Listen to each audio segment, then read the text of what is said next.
cualquier tipo de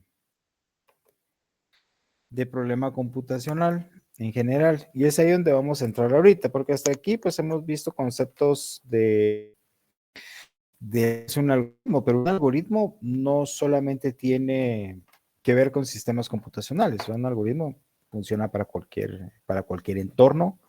No es más que una secuencia de instrucciones que llevan lógica y que resuelven un problema. Entonces, cuando hablamos de problemas informáticos es porque estamos involucrando computadoras, ¿sí? O sea, la solución de un problema mediante el uso de sistemas computacionales. Para hacerlo más general, porque pues una computadora no es solamente el único instrumento que nos sirve para resolver problemas computacionales, sino que pueden ser mainframes, pueden ser tablets, celulares, en fin, todos estos tienen poder computacional. Entonces, en general, cualquier problema resuelto a través de un sistema computacional, entonces ya es un problema informático, ¿ok?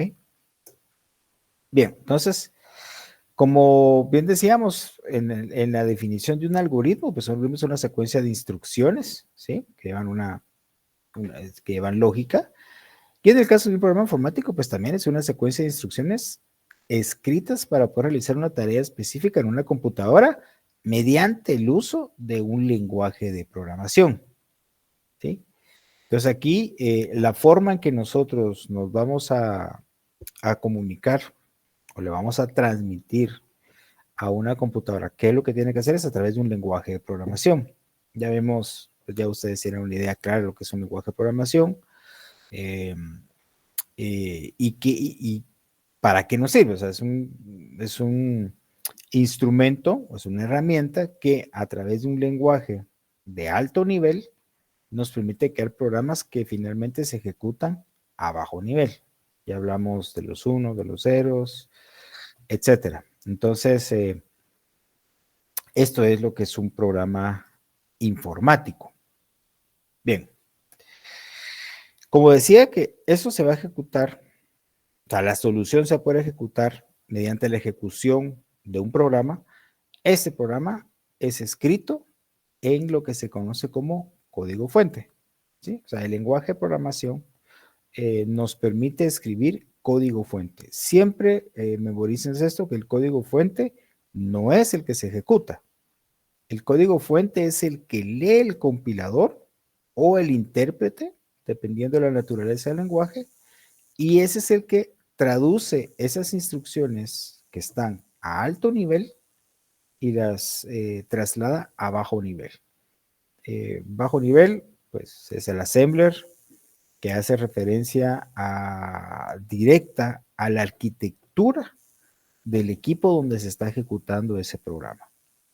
Entonces, existe una infinidad de lenguajes.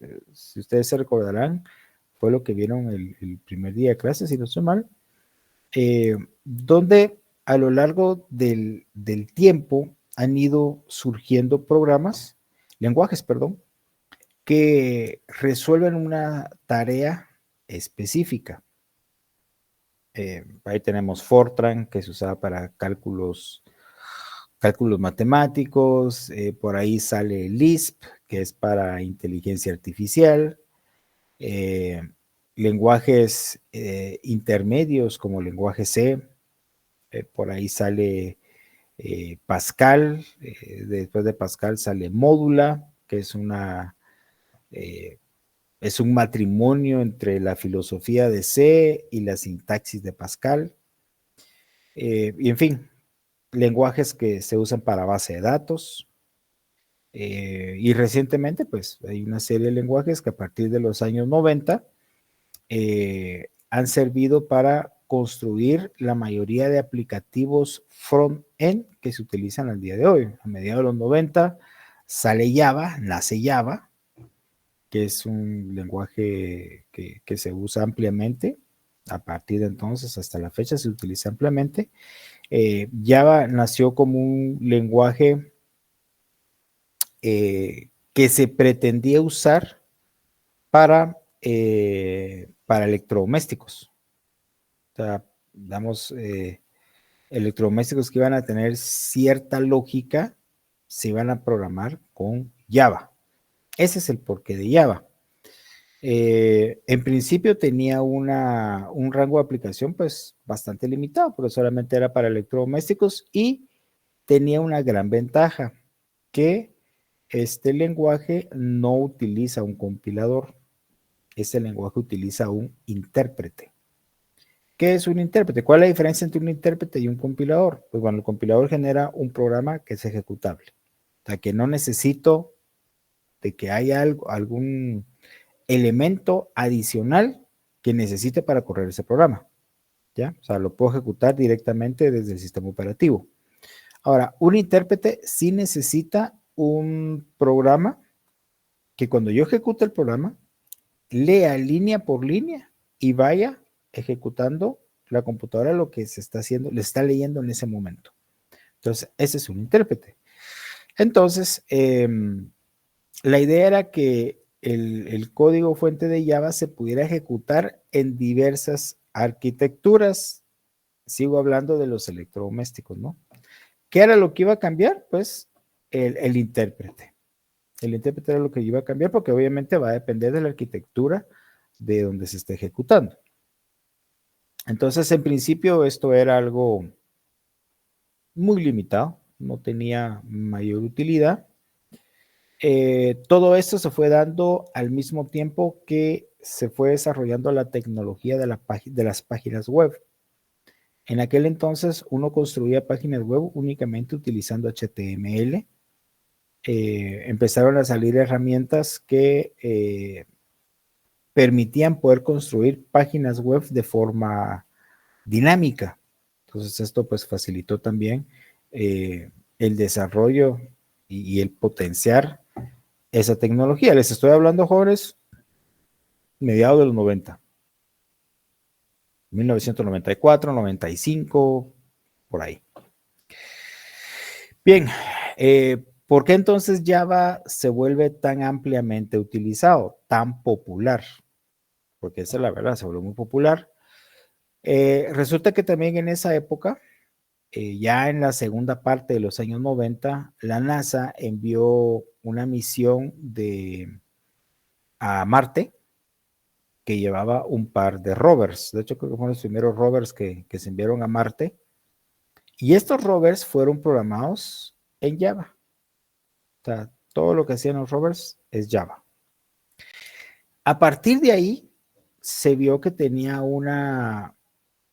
como mayor potencial, ¿sí? Entonces, creo que ese fue el kickoff de Java, ya del mundo real, y la gente se empezó a interesar en él. Aparte que, pues, es algo más liviano, y eso pues, también es atractivo.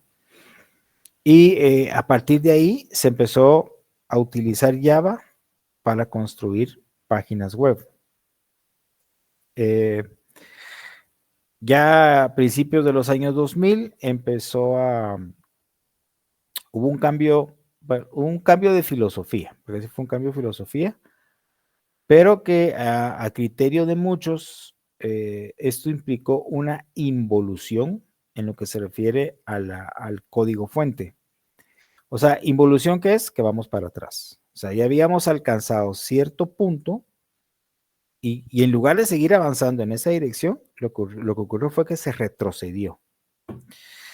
En los años 90 se desarrolló una tecnología que se llamaba cliente-servidor. Hasta ese momento habían muchos sistemas propietarios y cada sistema propietario tenía su propio lenguaje de programación, se corrían en terminales tontas. ¿Qué es una terminal tonta? Es solamente una pantalla y un teclado, no tiene procesador. Todo lo que se visualiza ahí está ocurriendo en un servidor. Y entonces el problema de los sistemas propietarios era que algo que corría en un sistema Unisys, por ejemplo, que ya no existe, no podía correr en un sistema WAN con WANG con G al final. y un sistema One no podía correr en un sistema Unix y así. O sea, los temas de portabilidad eran prácticamente nulos. No había portabilidad. Entonces, generalmente en aquel entonces, cuando había un cambio de tecnología, era tirar absolutamente todo y adquirir una nueva tecnología. O sea, reemplazarlo completamente. Hablo de hardware, hablo de sistema operativo, hablo de base de datos y hablo de aplicativos. Entonces, esto era demasiado costoso, era bien costoso. Entonces, surgió el concepto de cliente-servidor, que de lo que se trata es que los programas como tal que se ejecutan ya no iban a estar en el servidor, sino que iban a estar en el cliente. Y el servidor, pues obviamente era solamente un repositorio de datos. Vamos, ahí estaba la base de datos, se gestionaba y a través de una conexión, pues del cliente, pues yo podía gestionar lo que estaba en el servidor. Entonces, ¿qué se ganó? La portabilidad. Portabilidad. Ya era más fácil cambiar lo que, bueno, y ahí nació el concepto front-end y back-end. El front-end es lo que ve el usuario final, el back-end es lo que no ve el usuario final. Entonces, con la arquitectura cliente-servidor ya se hizo fácil cambiar el back-end sin afectar el front-end. Entonces, ahí hubo un avance bastante significativo. En ese periodo se desarrollaron herramientas de programación muy avanzadas que facilitaban mucho la programación, especialmente programación para manejo de datos, o sea, que utilizaban base de datos. Era tan sencillo como, vamos, la herramienta de programación. Uno tenía varios botones para uno ir poniendo objetos en un lienzo. Entonces, yo quería poner un aplicativo donde quería que hubiera un grill aquí, un grill de información, pues solo le daba un clic al botón de grill y lo ponía donde yo lo quería. Yo seleccionaba cuántas filas quería que fueran visibles en el grill. Si yo quería poner un botón, pues solo tomaba el botón y lo ponía acá y no tenía que programar absolutamente nada de eso, porque la herramienta ya generaba esa programación.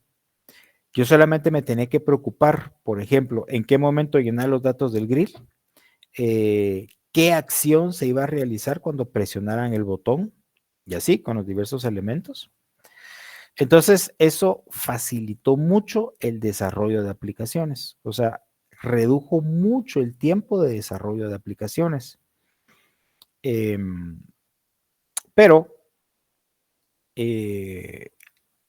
estas herramientas, pues sí, facilitaban mucho la vida, pero eran caras, o sea, había que pagar por ellas, había que pagar un licenciamiento, pues, para poder hacer programas con esas herramientas. A principios de los 2000 empieza a surgir una corriente del código libre o, como se le conoce en inglés, open source.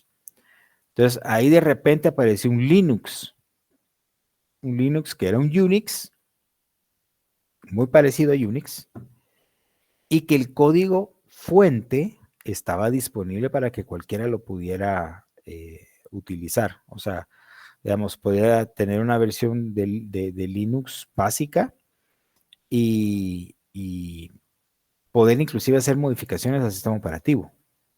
Yo quería que hiciera otras cosas a nivel del sistema operativo, lo podía hacer. O sea, el código era abierto, hay comunidades de desarrollo, y así fueron surgiendo cosas como Linux, cosas como Ubuntu, Red Hat y bla, bla, bla, bla, bla, bla.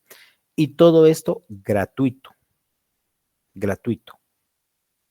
Entonces, eran sistemas que corrían primordialmente en equipos, en arquitecturas CISC. Cuando digo CISC es donde corre Microsoft, ¿sí? En arquitecturas para Microsoft. Entonces, esto abarató los costos. Esto empezó a ser como que a ser muy atractivo para las empresas, porque antes yo quería utilizar un Unix, pues tenía que comprar un equipo, por ejemplo, a IBM, a Sun Microsystems, a Digital o a Compaq, y cada uno tenía su propia versión de Unix. Pero todo esto pagado, licenciado. O sea, yo tenía que comprar una licencia, por ejemplo, a nivel de sistema operativo para que me soportara 50 usuarios, 100 usuarios, 500 usuarios. Entonces, cuando sale el tema del open source a nivel de sistema operativo, entonces ya las empresas dicen, ¿por qué voy a pagar una millonada si esto me sale gratuito? Posteriormente a eso, también se les ocurrió desarrollar lenguajes gratuitos, lenguajes open source también.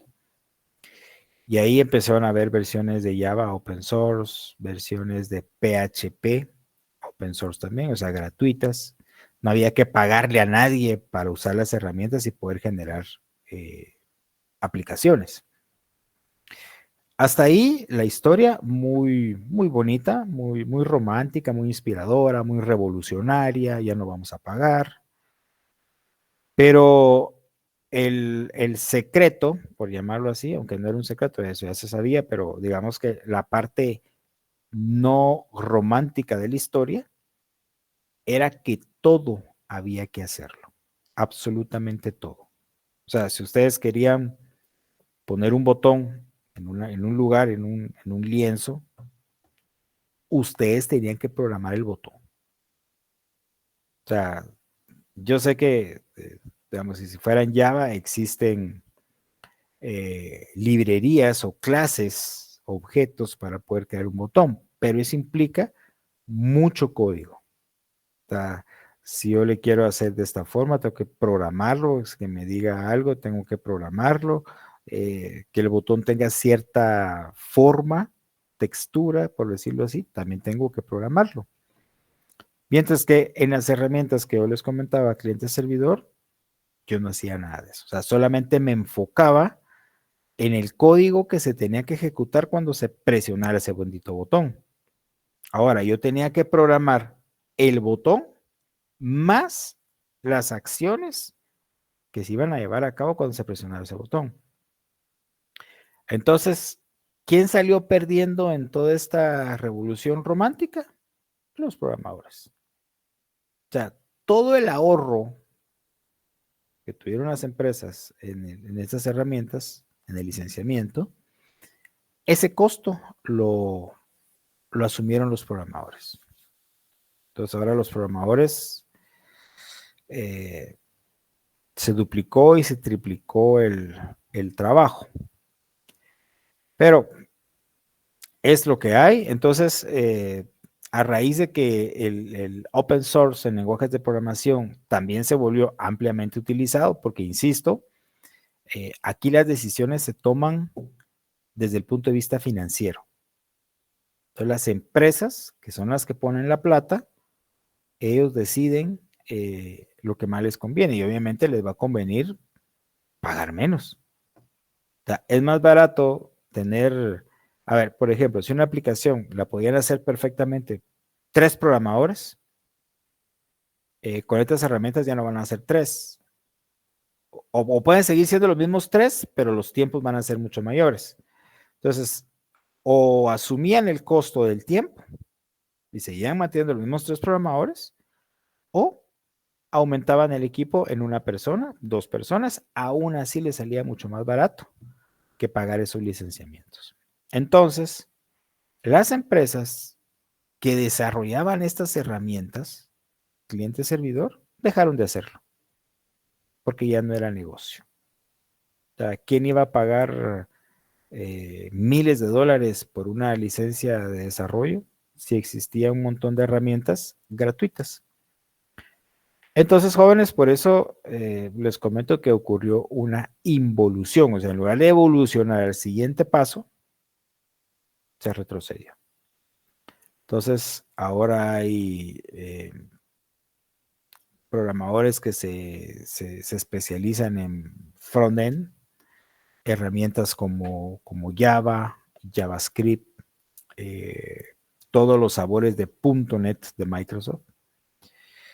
pues se dedican a eso. Hay otros que se dedican al backend, o sea, base de datos, procesos almacenados en base de datos, procesos, paquetes, funciones, o inclusive programas que corren a nivel de sistema operativo, pero en los servidores, no en los clientes.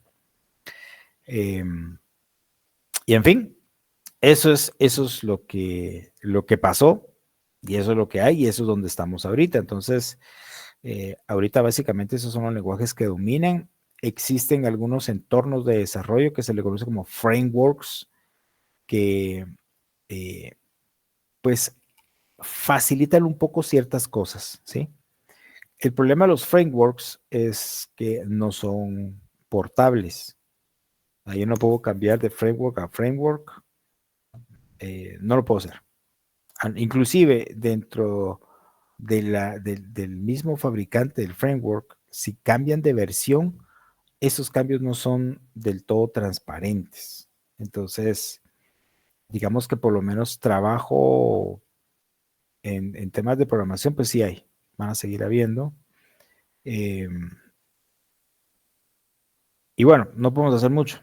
Es lo que toca, ahora hay que programar mucho más. Las aplicaciones de front-end son tal vez las más desarrolladas. Los lenguajes de programación para hacerlos, pues también tienden a ser un poquito más populares. Cuando digo más populares, quiere decir que más cantidad de gente hay que programa en esos lenguajes. O sea, gente que programa en Java, cualquier cantidad. Gente que programa en .NET, cualquier cantidad también. Gente que programa en C, allá se reduce. Y se reduce bastante. No es solamente, sí, yo sé C, yo puedo programar en C. Eso es diferente a yo programo en C. Yo desarrollo soluciones a nivel de backend en C. Eso ya es otro tema. C, sí debo ser muy claro, no es un lenguaje para desarrollar aplicaciones front-end. Antes sí se podía, antes se podía hacer. De hecho, muchos aplicativos podían ser escritos en C y funcionaban como un front-end. Pero ahora no. Como ahora todo es web, ya C no alcanza para eso. Entonces C se le dejó como la parte del backend. Ahí es donde, ahí es su entorno natural. ¿Ok? Jóvenes, ¿alguna pregunta con todo lo que les acabo de comentar? Ningún ingeniero. Gracias, Carlos. Ok, sigamos entonces. Lenguaje máquina, pues bueno, también ya hemos hablado de esto. El lenguaje máquina es el código que genera el compilador. No necesariamente un código de máquina debe ser generado por un compilador. Yo puedo escribir código de máquina, lo que pasa que es mucho más complejo. Hay todavía un paso anterior al código de máquina, que es el assembler, que es un lenguaje de programación que está más a muy bajo nivel. En ese lenguaje de programación, yo puedo hacer referencia a registros físicos de la máquina. Como lo explicaba el otro día, hay registros a X, BX, CX, DX y todos los que soporta la arquitectura. Yo puedo hacer referencia a eso directamente en el programa. Puedo hacer también referencia a las estructuras que permiten guardar valores cuando yo, por ejemplo, ejecuto una función o un procedimiento recursivo. Puedo manejar pilas que tiene el propio computador. Entonces, sí existe ese lenguaje, que es como que mi último escalón antes de bajar a ya puramente bajo nivel, que son los famosos unos y ceros. Ya queda claro que no es que sean unos y ceros, simple y sencillamente está energizado o no está energizado. Bien, este es la representación del proceso que me permite llevar a generar un código objeto o un ejecutable. Por un lado, tenemos el compilador que recibe como entrada el código fuente, que es un lenguaje de programación de alto nivel. El compilador lo desensambla y genera código objeto. En ese proceso de análisis del código fuente pueden surgir errores, o más bien, el compilador puede detectar errores. Dependiendo de la naturaleza del compilador, así son los errores que se pueden detectar. Yo lo comentaba también ya en la semana pasada. C es un lenguaje muy versátil que la filosofía del lenguaje desde que nació, y yo no sé si ustedes lo escucharon en el video de la última clase, pero este lenguaje nació como una herramienta en la cual se le delega al programador la validación de muchas cosas, ¿ya? Entonces, por ejemplo, si ustedes definen un arreglo de 10 posiciones y ustedes hacen referencia a la posición 15, el compilador los va a dejar.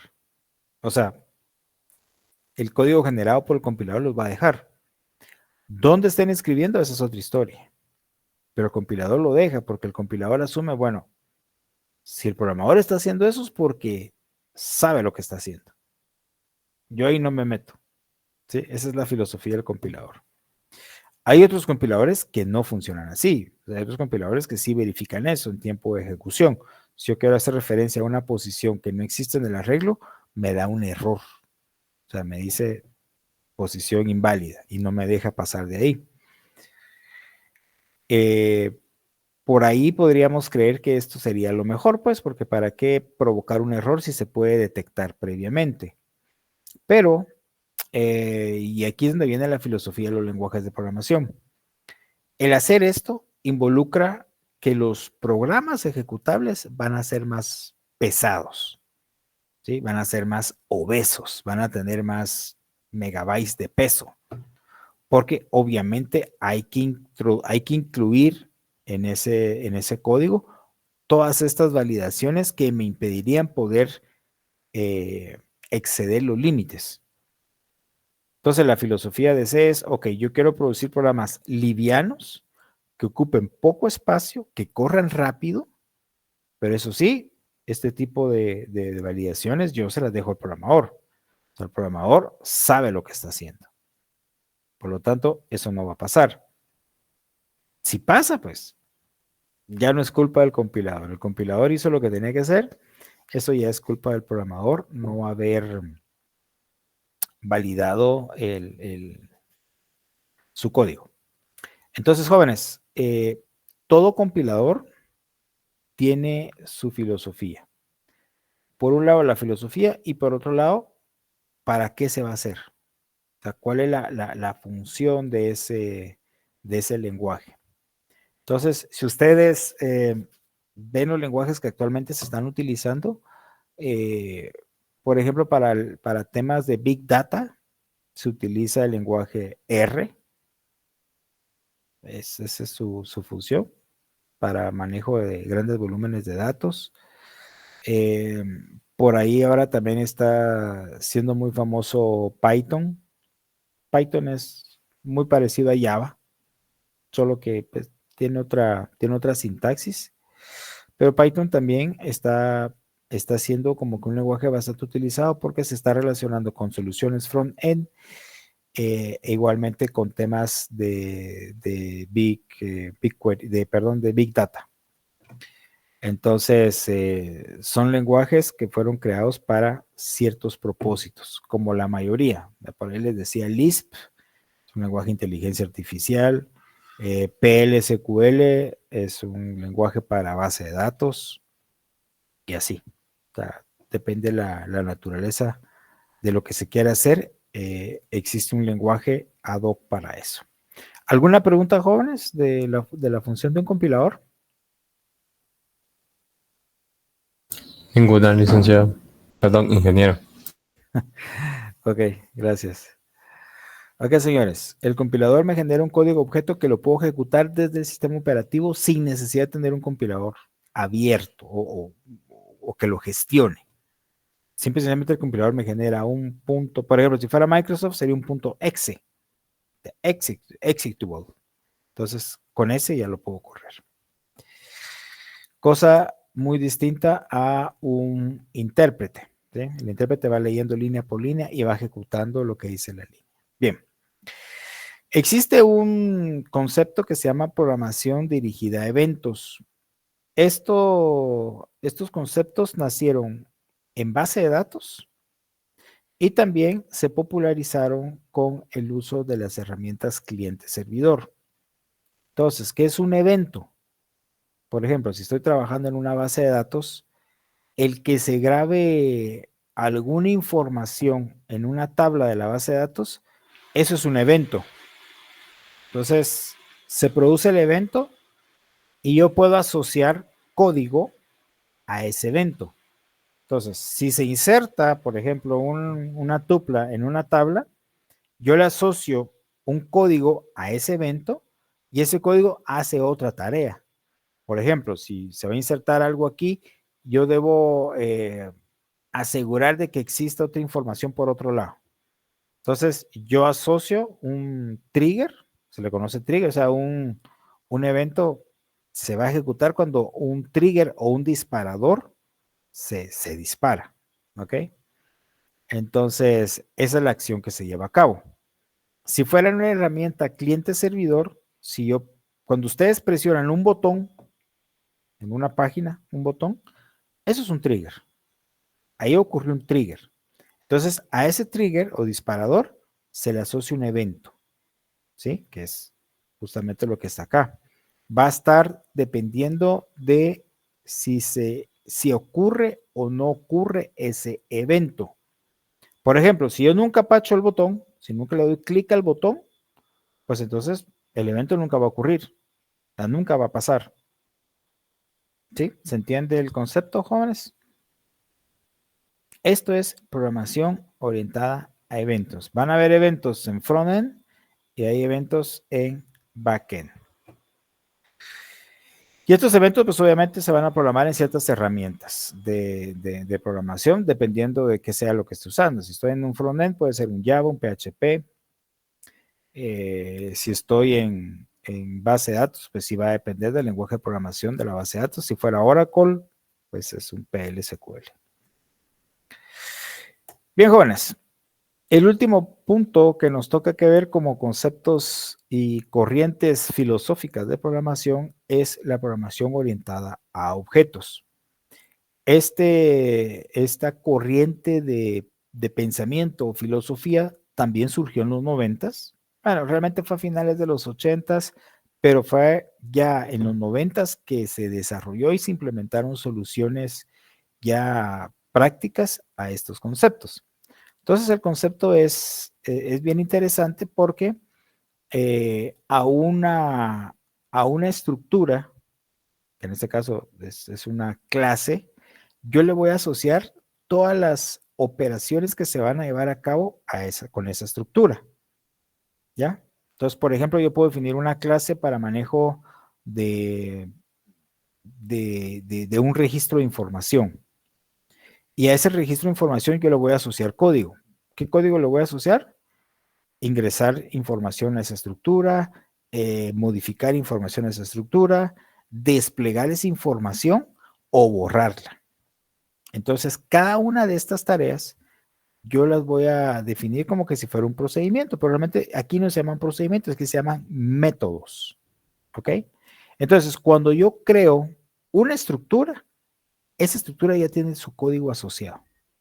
Y yo no puedo utilizar un código distinto para alterar los datos de esa estructura. Va a ser únicamente a través de esos métodos. No puedo hacerlo de forma externa, por ejemplo. No lo puedo hacer. Entonces, ¿qué ventajas trae esto?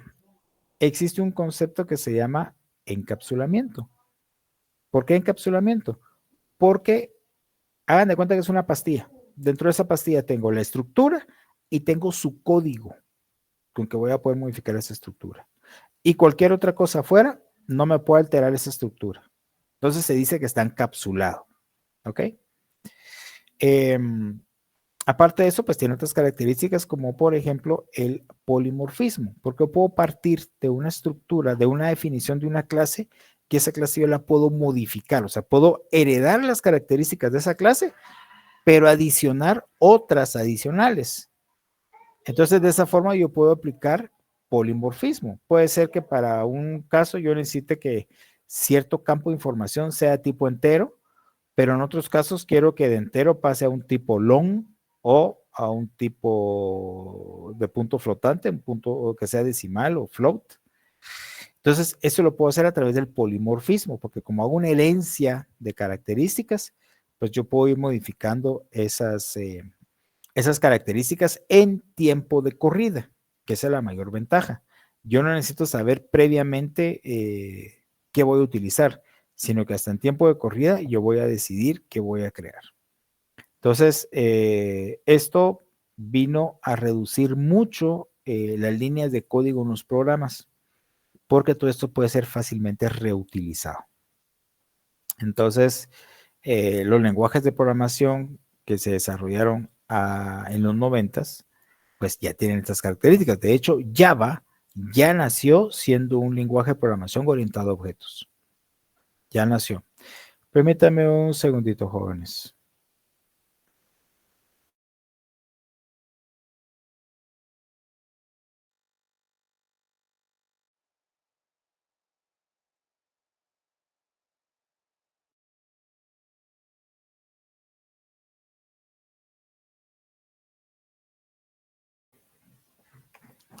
Bien, les decía que muchos lenguajes ya nacieron con esta filosofía, otros no. Por ejemplo, C no nació orientado a objetos, sin embargo, hay una versión de C que ya soporta objetos, que se le conoce como C++ o C++. Esta es una versión que ya soporta objetos. Por ejemplo, el compilador de Borland C que yo le sugerí soporta ambos, tanto programación objetos como la programación estándar. ¿Alguna pregunta, jóvenes, con respecto a la programación orientada a objetos? Ningún ingeniero. Gracias. Bien. ¿Dónde van a ver ustedes esto en la carrera? Cuando lleven el curso de programación 2. Programación 2, ahí van a ver esto. ¿Ok? Bien, jóvenes, creo que con esto hemos cubierto buena parte de la parte introductoria de los lenguajes, de los algoritmos, de los programas, etc. Entonces, llegó la hora de poner un poquito en práctica todo esto. Aquí les dejo un ejercicio. Hay que escribir 3 algoritmos. Uno para calcular el volumen de una esfera, otro para calcular el volumen de una lata y otro que calcule el área y perímetro de una circunferencia. No quiero, obviamente, que sea con un lenguaje de programación, solo quiero que esté descrito como una como una secuencia de pasos que me lleva a solucionar estos 3 problemas. ¿Queda claro lo que hay que hacer? Sí. ¿Sí? Va. Perfecto, jóvenes. Trabajen, por favor.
Bien, jóvenes, vamos a ver cómo queda esto. De los tres, alguien que me diga cuál quiere que resuelva.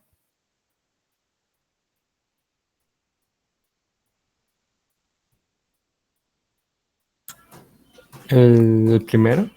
El primero, ok, gracias. Dice escribir el algoritmo que calcule el volumen de una esfera. Bien. Algo que es fundamental para poder resolver un problema es entender cuál es el problema. En este caso se me está diciendo que es el volumen de una esfera. Por lo tanto, yo debo saber cuál es o cómo debo calcular el volumen de una esfera. El volumen de una esfera, lo voy a poner aquí, volumen es igual a 4/3 que multiplican pi por el radio elevado al cubo. Esa es la fórmula para calcular el volumen de una esfera. ¿Qué necesito entonces para poder calcularlo? Pues El radio. necesito el input, que es el radio, correcto. Bien, entonces voy a empezar acá. Voy a dejar la fórmula aquí escrita en la parte superior. Entonces voy a poner algo aquí como ingresar el valor del radio de la esfera y dejarlo en R. Ok, esa sería mi primera instrucción. Posteriormente a eso, debiera tener algo similar a esto.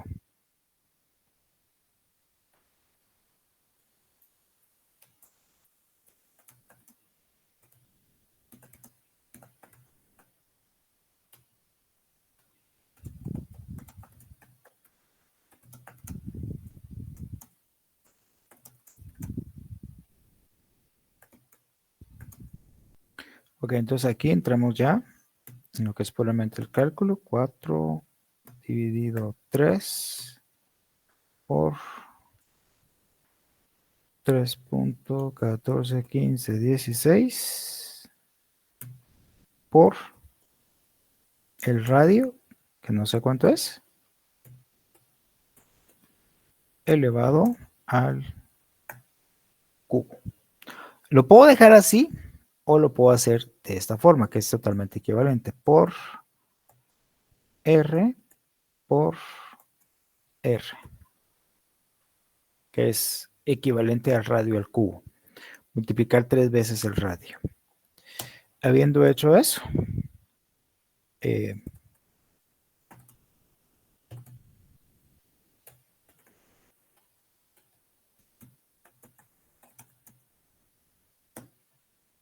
ok.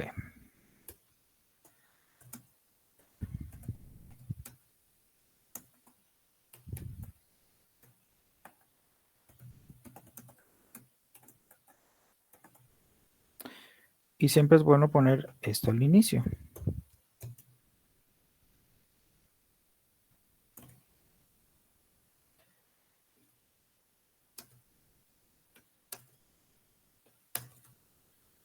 Ok. Y ahí sería entonces el algoritmo, jóvenes. Primero dice ingresar el valor del radio de la esfera y dejarlo en R. Después calcular el volumen y dejar el resultado en P de acuerdo a la fórmula. Y ahí está la fórmula, ahí están los cálculos que hay que hacer. Y finalmente mostrar el resultado almacenado en B. O sea, se captura el radio, se calcula y después se devuelve el resultado del cálculo del volumen. Entonces, este sería el algoritmo para calcular el volumen de una esfera. Aquí es solamente con palabras, es un algoritmo, cumple con las características de un algoritmo, una serie de, una secuencia de instrucciones lógicas que resuelven un problema. Aquí está. No estamos hablando de algo relacionado con la computadora, simple y sencillamente, esta es una serie de instrucciones que me pueden llevar a la solución del cálculo del volumen de una esfera. O sea, independientemente de si es un sistema computacional o no. Acá, el punto clave para resolver los jóvenes es identificar la solución. ¿Cómo lo debo resolver? Y el punto de partida es, para este problema, pues la fórmula. Si yo no sé la fórmula, pues no puedo calcular el volumen de una esfera. O sea, necesito saber cuál es el volumen de una esfera, porque eso me va a dar visibilidad de qué es lo que tengo que preguntar y cuál es el cálculo que debo hacer. ¿Sí? ¿Alguna pregunta, jóvenes, con el algoritmo? Ningún ingeniero. ¿No? Ok, perfecto. Muy bien. Lo dejamos hasta acá, señores. Me gustaría que terminaran los otros dos.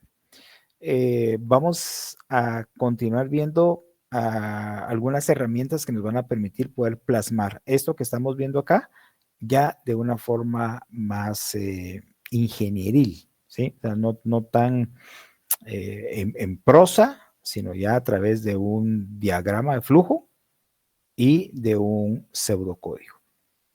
Bien, señores, lo dejamos hasta acá entonces. Les deseo feliz día.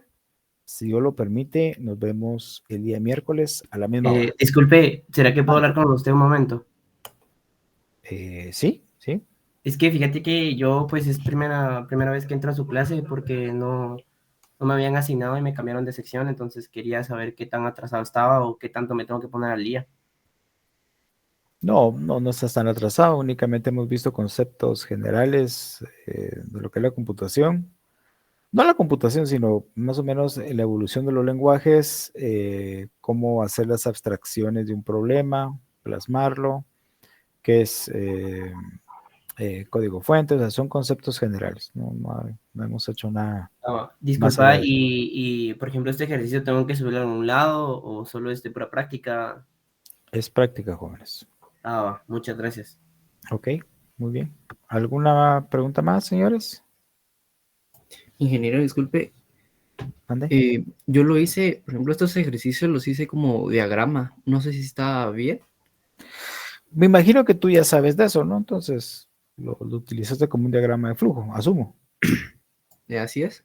Ok, no hay problema. Igual nosotros vamos a ver ese tema más adelante para que todo lo empecemos a plasmar, como decía, con un lenguaje más ingenieril, no en prosa como esto. Pero este es nuestro punto de partida. Sí, vamos a ver eso. Y si lo hiciste así, no hay problema. Si ya lo sabes usar, no hay problema. Gracias, ingeniero. Muy bien. ¿Algo más, jóvenes? Muy bien. Feliz día, pues, entonces, y nos vemos el día miércoles. Pásenla bien. Feliz día, ingeniero. Hasta luego.